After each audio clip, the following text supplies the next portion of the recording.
because we've seen this repeatedly from the squad and from quote unquote progressives. And they are constantly doing this justification like, oh, well, we can't do this because then we can do this, right? So they did this very much with force the vote.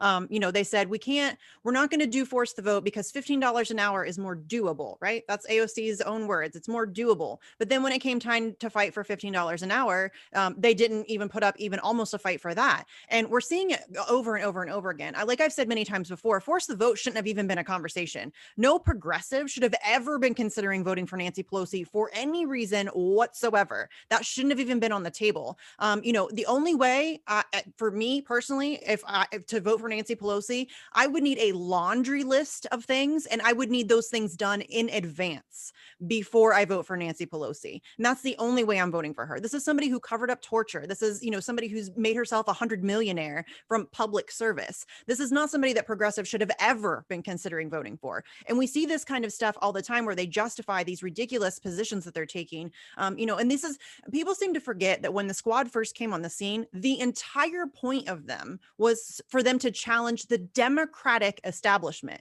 That was the point. They were. That was the only reason I was entertained with this idea to begin with, because I don't just go out and support random Democrats and say bullshit lip service. No, the problem at the time was the Democratic Party was corrupt as all hell, and the Justice Democrats came on the scene saying, "Oh, we're going to be the only people who challenge that in the political arena." Mm-hmm. That's the only reason why they got any support to begin with. But no, but yeah, you're right. Like that was the whole point. The entire point of people forget that. Like, now we don't see the progressives challenging the Democratic establishment. They talk about how terrible Republicans are all day long. But when do they challenge Nancy Pelosi? When do they challenge Chuck Schumer? When do they challenge the Democratic establishment status quo? They don't. They don't ever. They acquiesce to it constantly. They are capitulating to the corruption within their own party on a daily basis, right in everybody like public view, and people are still making excuses for them. And it's really been kind of mind-boggling for me to watch. I get that there's this whole cult of personality, and what they do is when they come out and they're running for something and they need your vote, they say all the right things, they have the right language, they convince you, they draw you in and make you a supporter, and then you're willing to make justifications and excuses for all the shitty things that they do because you're now team AOC or you're team squad or whatever, and then it's much harder for people to break away from that and be objectively critical of these people that they like promote to hero status. And it's like this really mind-blowing thing where we're seeing like people who claim to be leftists making excuses for like legit imperialism. I mean, you have Alexandria Ocasio-Cortez, deferring to caucus leadership on a literal coup. And so what do you think is going to break people away from this kind of hero worship that we've seen develop around the squad and around people like Bernie Sanders? And how do we get people to be more consistent? Because that's the thing that bothers me most of the time, is that I'm not perfect, but I try to be consistent in my criticism. And I try to, if I'm going to criticize somebody for one thing, I'm going to criticize somebody I don't like for something. If somebody I do like does the same thing, I need to criticize them as well. And we're completely missing that on the quote unquote left. So yeah, what do you think about all of that? Well, let me add to that. Do you think they even can be pushed? Right. So that's a great question, both of you. And so, like, to the idea, what would it take to get people to like be more critical of them and challenge them? So when after the CARES Act, after the damn near year of inaction in the worst emergency of our lifetime, and we have elected these politicians, and they have power. They had power. After that, and they chose not to use it on our behalf, they left us for dead, just like every other corrupt politician in this country. After that, there should have been a referendum on the left about where the fuck we're going and what's going on here and the direction of this whole movement. After the CARES Act, after the inaction, after the forced to vote, and then they voted for Nancy Pelosi. After the shitty stimulus bill, where they all folded, had leverage, could have demanded anything. Bernie Sanders wrote the goddamn stimulus bill, didn't put UBI in there, didn't put Medicare for all in there, didn't put rent, mortgage cancellation, didn't do anything about the eviction crisis and the homelessness crisis. He literally wrote the bill, and he could have wrote any of those policies in there and challenged anybody to take it out or to vote no on it. but he didn't. So after all those things, there should have been a referendum and there should have been introspection. And people like to pretend like the discourse between ourselves and the criticizing politicians and left media figures, they act like that's what's hindering the movement, but it's the exact opposite. It's the fact that there is no autopsy. Anytime there's a major fuck up and a major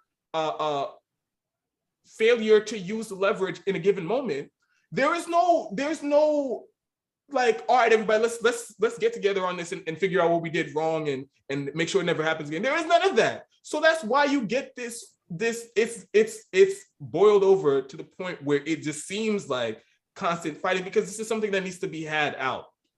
And I think the perfect referendum for all of these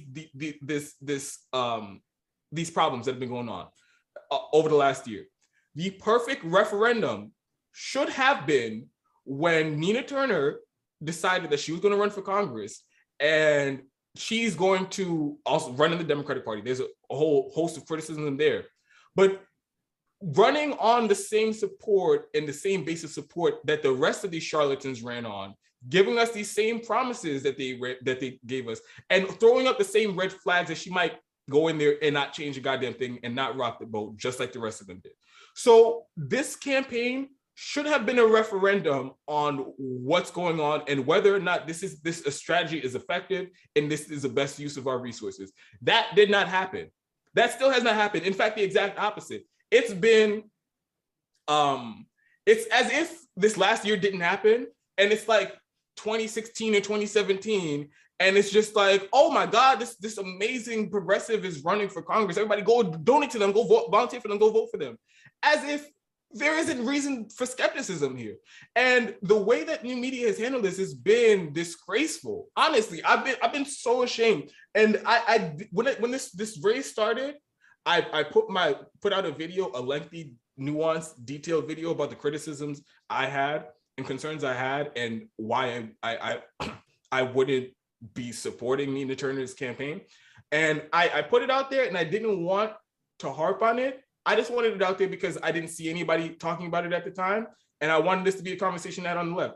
Still, everybody's basically ignored this. So everybody's acted like, oh yeah, Nina Turner's perfect, and there's absolutely nothing to be concerned about here. And the way that the new media has covered this has just been unrelenting, uncritical pro Nina Turner propaganda. And so I've been following this. I wrote an article on Substack maybe a week ago, where I listed some of the concerns that not only aren't being voiced at all, but they're just being actively suppressed, and nobody in new media is bringing them up. Nobody's doing nobody who has interviewed her has done a critical interview or adversarial interview of her. There's been no critical segments done. And again, it's just like, okay, so after everything that we've seen these politicians do, these same politicians that she's aligned herself with, that she's considers her allies, they all took us for a ride. They all took our money, and then they went to Congress and told us to kick rocks. So why isn't there should be a pause on all support to politicians until we figure out what the hell is going on, like Donald Trump said, put a ban on Muslims coming to the country until we figure out what the hell is going on. There should be a ban on support to politicians until we figure out what the hell is going on. And the fact that hasn't happened, it's just this, it's discouraging to me, because there's even more things to be concerned about now than there were when the Justice Democrats first came on the scene. Because like I said, the CARES Act, the forced to vote, the stimulus bill, all those things. And then with Nina Turner, she wasn't in Congress during all those times, but she wasn't powerless. But she also sat back and didn't really lead the charge for the people. And now she's going to come and now that she's running for Congress, oh, give me the money. But wait a minute. Where were you when the CARES Act passed? Were you fighting for us then? when forced Where to was vote she on came. Force to Vote? Where was she when Yeah. I had an Assange event in Columbus recently? She didn't show up to that shit. I mean, this is somebody, y'all, she used to be on the board of Correct the Record. This is not somebody you should be blindly trusting. She's a former Hillary Clinton surrogate. She's, she has a consulting firm now that is funded in large part by a John Kasich mega donor. This is not somebody that you can trust. And I don't know why that's a controversial thing to say. People who are still putting blind trust in politicians after everything that we've seen happen. You're right. The squad has been in office, for a few years now. They haven't done shit for you. Seriously, I keep asking, somebody tell me, somebody show me something that they've done to help people. I'm just one thing. Well, they're holding hearings into the insurrection at the Capitol on January 6th. So, and we're hosting like public therapy sessions. And we're all paying for that, by the way. Yeah, we're all paying for that. And they haven't done shit for you. AOC wants to talk about her trauma. Hello, what about the trauma of the people that you refuse to fight for? The people who are losing their jobs, who can't go to a doctor, who, are losing their houses or getting kicked out or, whatever. What about the trauma of those people? I don't give a shit about your trauma. What about the trauma of kids in Gaza who have to live under the daily threat of Israeli bombardment?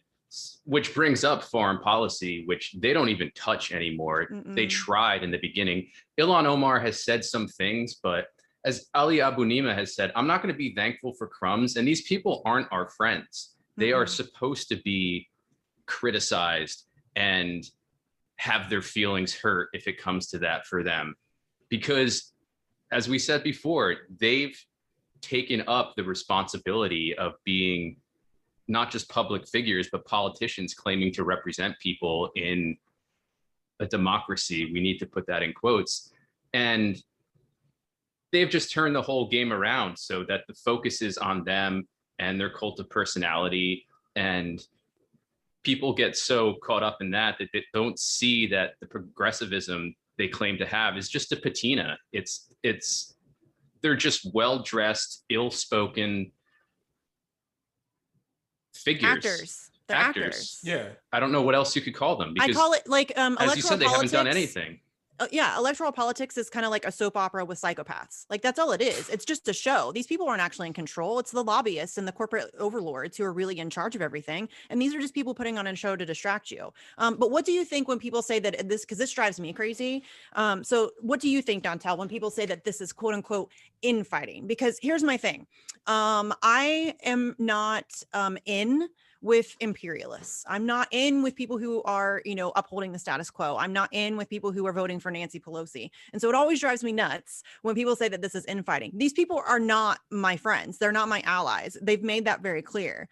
So what's your opinion on, when people try to turn this around and say that, oh, well, this is the left eating its own? Because it drives me nuts. I hate that is like my least favorite genre of browbeating and try to talk down to people, because here's the thing, and I hope that people, I don't know why it's so difficult for people to understand this, but people are allowed to be more mad at politicians than you are.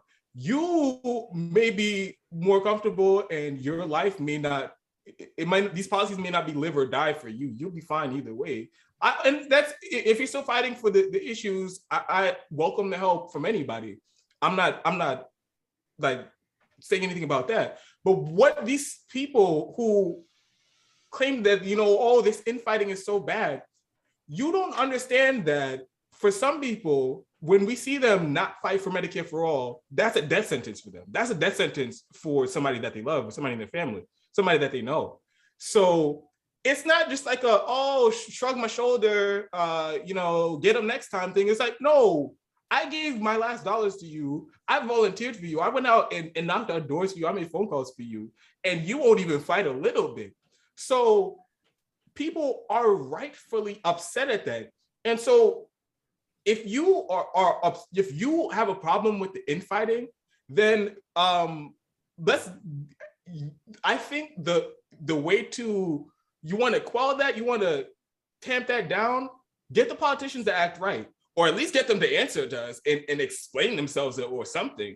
Because this whole, they're just going to keep doing the opposite of what they ran on. And we're all supposed to have faith that they didn't sell out. That shit is it's getting tired. It is old. And with the infighting, like but you said, I'm not an imperialist, and I don't want to like pretend like I'm down with imperialists. So when people are doing pro-war propaganda, I'm going to call that shit out. If it was from CNN, I'd call like or any mainstream media outlet or any wherever politician or think tank doing propaganda, pro-war propaganda, I'm going to call that shit out. And just because you nominally say, "Oh, I support Medicare for all," I'm not just going to be like, "Oh, well, they support Medicare for all. I'm going to give them a pass when they advocate genocide for profit." No, I'm going to disagree with you on that. And if you come out to a Medicare for all march, I'm like, "Hey, thanks for coming out to the Medicare for all march." But this whole like, "Oh, let's not address the differences that we have here." I strongly disagree with that, and it really does come across as browbeating and tone policing of people who are rightfully pissed off. And I had like a little back and forth with Jordan Sheridan about this yesterday because he's king of this take, and it's just like it's just a constant, oh, I get that these politicians fail at every single turn, but you should be less mad at them about it. Like, no, how about I just be as mad as I am? And if you're less mad than I am, okay. And it comes to this, like, it reminds me of like the way I deal with people who are like further left than me. Like, so when I started the show, I would myself like a social democrat. I would never just come out and just rip somebody who just says I'm a socialist, I'm a communist, or I'm an anarchist, whatever. I may not agree with them. I think their views were farther than mine, but I always had to have some type of understanding that they have a different experience than I do. And they might actually be more informed than I am. And they may see this shit is even more corrupt than I do, which is why they're taking that position that's even further than where I am.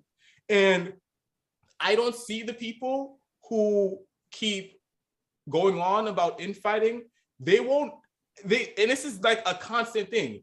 It's nothing but straw men of the people that they're coming at. They never give you they never address the validity of the outrage that we're feeling. They never give you like the benefit of the doubt and say, you know what, they actually do have a point here.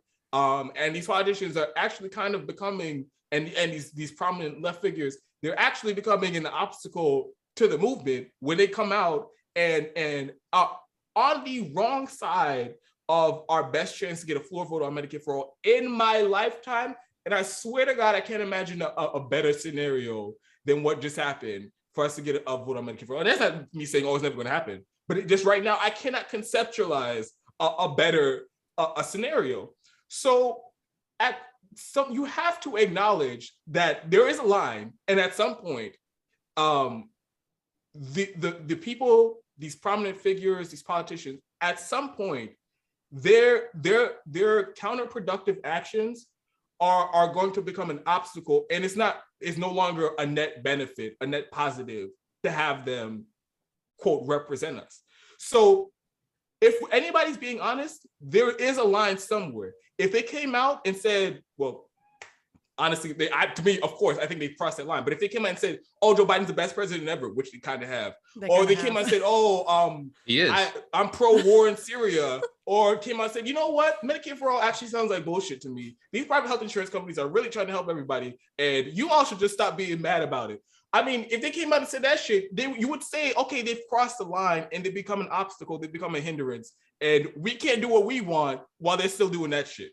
So if you're being honest, there is a line, and that line is different for everybody else. But what I need everybody who's up in arms about the infighting to understand is that some people, that line's been crossed, and it's been crossed a long time ago. And instead of browbeating them about their rightful indignation, be mad at the politicians who keep undermining the movement at every turn. And I know I'm going off, but like, please do. they And it's not, it's, I'm honestly having a hard time believing that they don't know what they're doing and that they're not trying to sabotage it on purpose. That's what I was going to say. I think it's tactical on their part, because as long as they're consumed with the infighting, if you want to call it that, then they have an excuse as to why they're not doing anything else, as to why they're not representing their constituents or listening to us when it comes to a floor vote for Medicare for all, for example. Well, it drives me crazy because people, this is another excuse that they make for them. Oh, well, they're young and they're new at this. And are you kidding me? These are well-educated, grown-ass adults. My favorite, Jesse and I's favorite thing, one of our favorite things is when people try to say that, oh, well, AOC just doesn't know about foreign policy. She has a fucking degree in international relations. From Boston University. All the resources available in the fucking world. Right? Like, that's what I'm saying. Like, these are elected,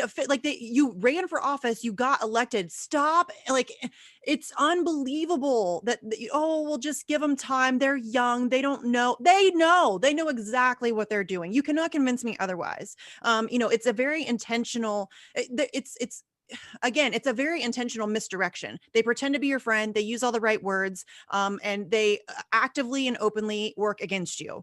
And they can get away with it because they use all the right words, because people are very dumb and they're impressed by like snarky tweets and dramatic speeches. And, they put on the show. And so people think that, they're doing what they're supposed to be doing and they're representing us. But if you look at their actual records and their actual votes, they're not working for you at all whatsoever. I mean, again, the fact that they voted for Nancy Pelosi is a ginormous red flag. Twice. They voted for her twice without getting anything in return. And in fact, AOC, they didn't even want to challenge her. No. And one of the reasons that AOC said that they weren't going to challenge Nancy Pelosi is because it was important for progressives to be put on committee assignments, right? And then Nancy Pelosi took away one of her committee assignments. It's like, it's an obvious farce. It's unbelievable. And people just keep making these excuses, and you have to stop that. Like, these are not morons. Like, they're not dumb. They know exactly what they're doing. And, people say that about Bernie Sanders too. Oh, well, he's just too nice. He's not fucking nice. Are you joking me? This is a guy who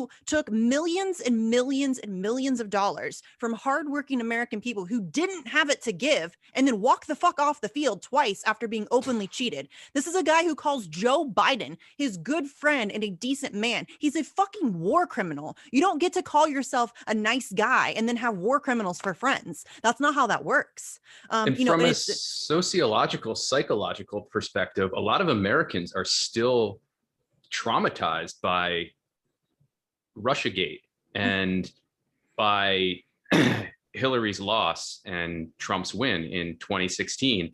And it's a very real trauma that causes them to see the squad, for example, as not just anybody but Trump, but a real resistance to Trump. They're still so consumed with what happened with Trump winning and then what happened afterward. They don't know, even though there's no evidence of collusion, they still have an inkling in them that I think he did collaborate with the Russians or collude with the Russians. And so they just see, like we talked about before, the surface of people like the squad, and it gives them hope, however misguided or distorted it is. And Jesse, so with that, that was a great point. So people don't want to accept the political reality of how shitty the situation is right now.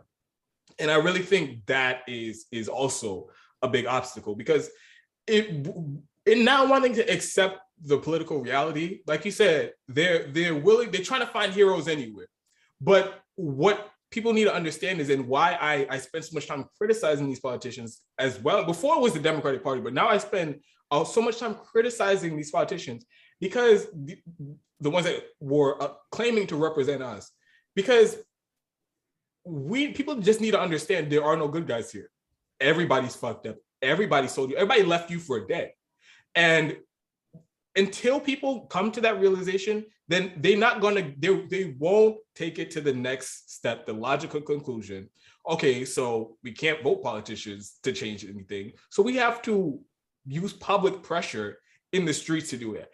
And if people think that there's that easy out of, oh, let me just keep giving money to AOC, let me keep giving money to Bernie Sanders, and then Medicare for All is going to appear from the ether. If people keep believing that shit, it is going to be hard to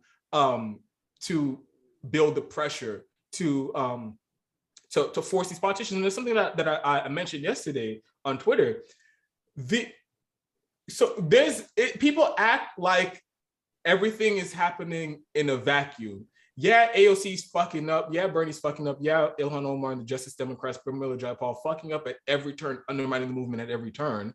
But you guys can just keep organizing. Go tell people to go protest. That doesn't work the people, there's a pool of people who are already politically engaged, politically informed, and activated in this country and on our side on the policies. That number is limited. It's not infinite. So when the people who we can most likely get into the streets are still listening to these fucking charlatans like AOC and Bernie Sanders tell them, oh, don't fight now. We shouldn't force to vote on Medicare for All now. Oh yeah, we could hold up the stimulus bill and make it better, but we're not going to do that and force us to do that. Just, keep your powder dry, and we'll make the next fight. We'll get something.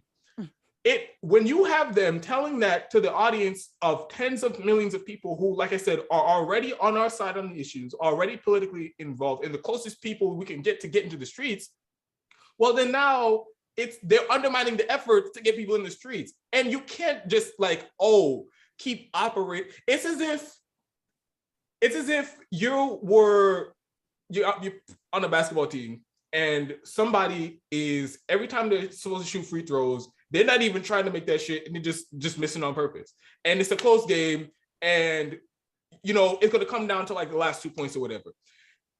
If that motherfucker keeps doing that, you're gonna cost everybody the game. It's not like, I'm gonna make more buckets, and then no, how about you just stop trying to miss the fucking free throws? And people like I don't know why that's like, why people won't acknowledge that that's the reality of what's going on. Like, they aren't just wrong, they're undermining our efforts to mobilize people, and they're taking millions of people down that path of accepting neoliberal incrementalism and hoping, fingers crossed, that we'll get Medicare for All 30 years from now, 50 years from now. That is so detrimental. That is more harmful to the cause of getting people out into the streets than anything Nancy Pelosi could do, anything Joe Biden could do, anything that any establishment politician can do. And what they're doing